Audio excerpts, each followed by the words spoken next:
Alright, buckle up, folks. This is gonna be a long one, but I need to get this off my chest.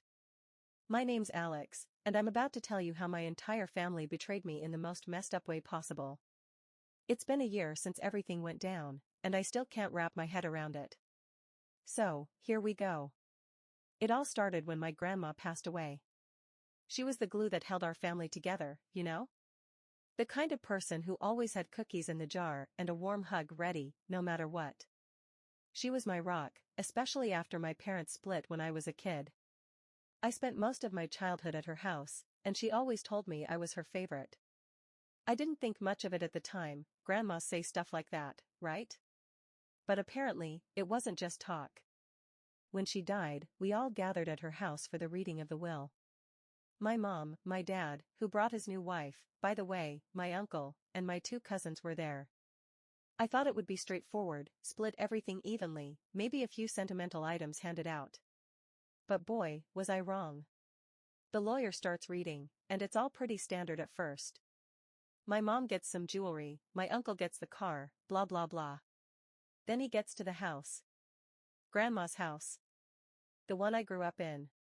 The one I thought would stay in the family forever. The lawyer clears his throat and says, the property at 1432, Maple Street is to be left solely to Alexandra. That's me. Just me. At first, I thought I misheard. But then I saw the looks on everyone's faces.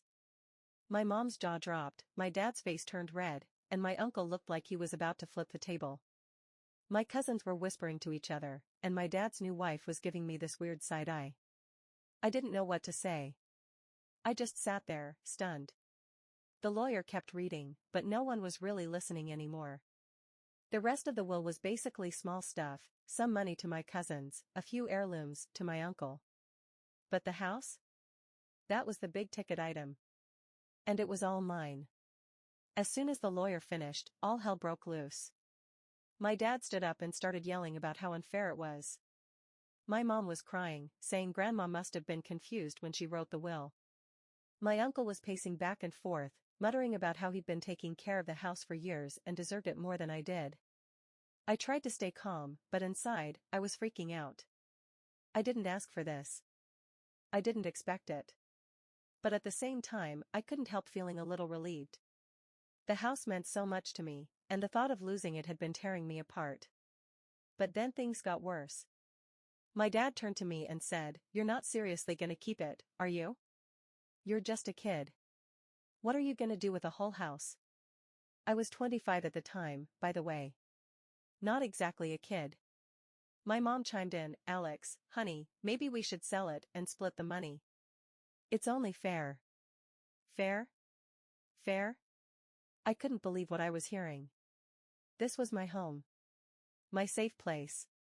And they wanted me to just give it up? I told them I needed time to think about it, but they wouldn't let it go. For weeks, they bombarded me with calls and texts, trying to convince me to sell. My uncle even showed up at my apartment unannounced, trying to guilt-trip me into signing over the deed. That's when I realized something was off. This wasn't just about the house. This was about control. They didn't want me to have something they couldn't take away. And that's when the real betrayal began. So, where was I? Oh yeah, my family was losing their minds over the house. At first, I tried to be understanding. I mean, grief does weird things to people, right? But the more they pushed, the more I realized this wasn't just about Grandma's will. This was about me. My dad started calling me every day, asking if I'd come to my senses yet. His new wife, Karen, of course her name was Karen, even tried to sweet-talk me into selling the house, saying it was too much responsibility for someone my age. Like, lady, I've been paying my own bills since I was 18. I think I can handle it. My mom, on the other hand, went full guilt trip mode. She'd call me crying, saying things like, "Your grandma wouldn't want us to fight like this, and family should share everything."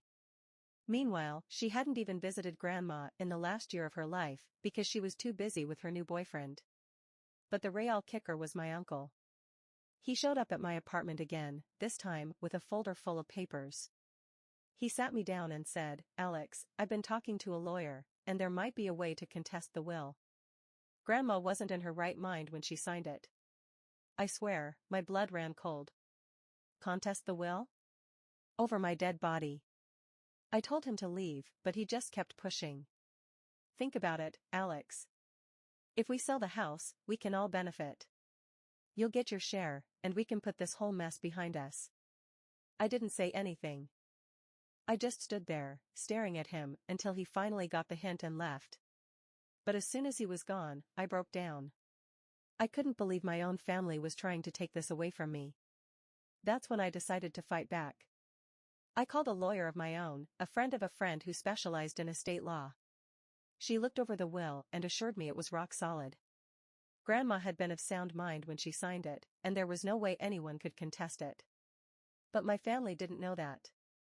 A few days later, I got a letter in the mail from my uncle's lawyer, formally challenging the will. They were claiming that Grandma had been unduly influenced when she left me the house.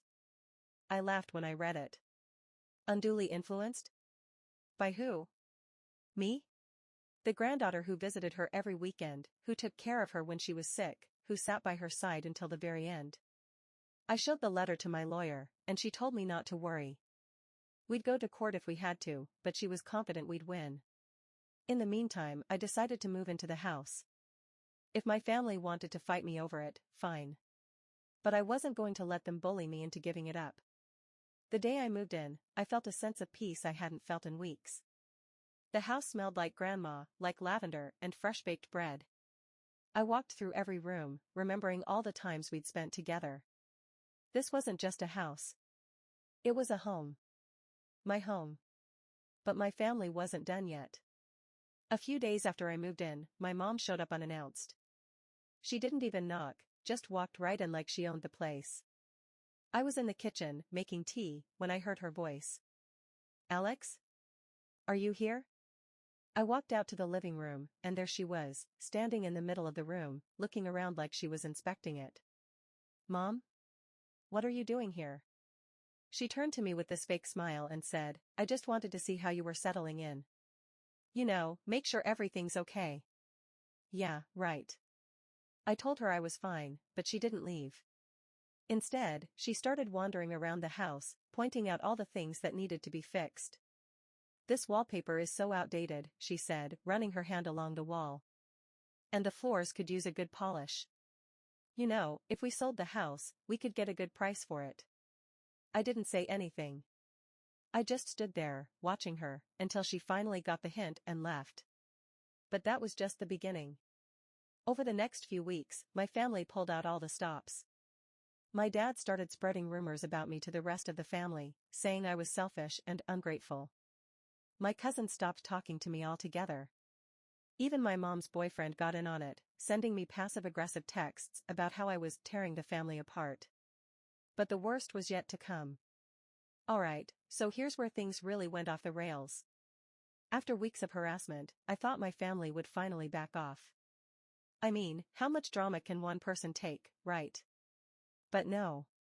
They had one last card to play, and it was a doozy.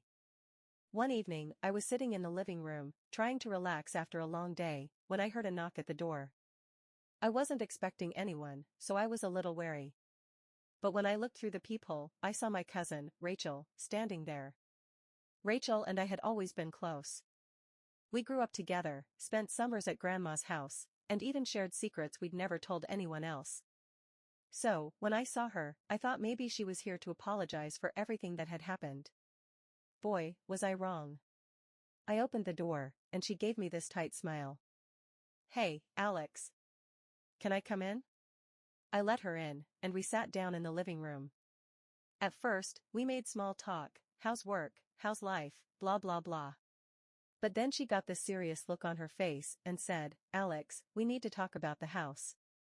I sighed. Rachel, not you too. I thought you of all people would understand. She shook her head. It's not that simple, Alex. The family's falling apart because of this. Don't you think it's time to let it go? I couldn't believe what I was hearing. Let it go? This is my home, Rachel. Grandma left it to me. Why is that so hard for everyone to accept? She leaned forward, her voice low. Because it's not fair, Alex. You're not the only one who loved Grandma. We all did. And we all deserve a piece of this. I stared at her, my heart sinking. So, what? You're here to guilt-trip me into selling? She didn't answer. Instead, she reached into her bag and pulled out a piece of paper. I want you to sign this. I took the paper and unfolded it. It was a contract, stating that I agreed to sell the house and split the proceeds equally among the family. I looked up at her, my hands shaking. Are you serious? She nodded. It's the right thing to do, Alex. For the family. I couldn't believe it. My own cousin, someone I thought was on my side, was trying to pressure me into giving up the one thing that meant the most to me. I stood up, my voice trembling with anger. Get out. She looked shocked. Alex, come on. I said get out. She stood up, her face red, and grabbed her bag. You're making a huge mistake, Alex. You're going to regret this. I didn't say anything. I just stood there, watching her walk out the door, feeling like my heart had been ripped out of my chest. After she left, I broke down. I cried for hours, wondering how things had gotten so messed up. How could my own family turn on me like this? But the worst part? It wasn't over. A few days later, I got a call from my lawyer. She told me that my family had filed a lawsuit against me, claiming that Grandma's will was invalid and that I had unduly influenced her. I couldn't believe it. They were actually taking me to court. The next few months were a nightmare. I had to deal with lawyers, court dates, and endless stress. My family didn't even try to hide their hostility anymore. They stopped talking to me altogether, except through their lawyers. But I wasn't going to give up. I couldn't. This house was all I had left of Grandma, and I wasn't going to let them take it away from me. Finally, after what felt like an eternity, the case went to court. I was a nervous wreck, but my lawyer assured me we had a strong case. The judge listened to both sides, and after what felt like hours, he finally made his decision. After reviewing the evidence, he said, I find no basis to contest the will. The property at 1432, Maple Street rightfully belongs to Alexandra. I almost cried with relief. It was over. But my family wasn't done. As we left the courtroom, my dad pulled me aside, his face red with anger. This isn't over, Alex, he said. You may have won this round, but you've lost your family. I looked him in the eye and said, if this is what family is, then I don't want it. And with that, I walked away. It's been a year since then, and I haven't spoken to any of them since. It's been hard, but I've learned to live with it. The house is mine, and I've turned it into a place of peace and happiness, just like Grandma would have wanted. As for my family? Well, sometimes you have to let go of the people who drag you down, even if they're blood. And that's my story. Thanks for listening, Reddit.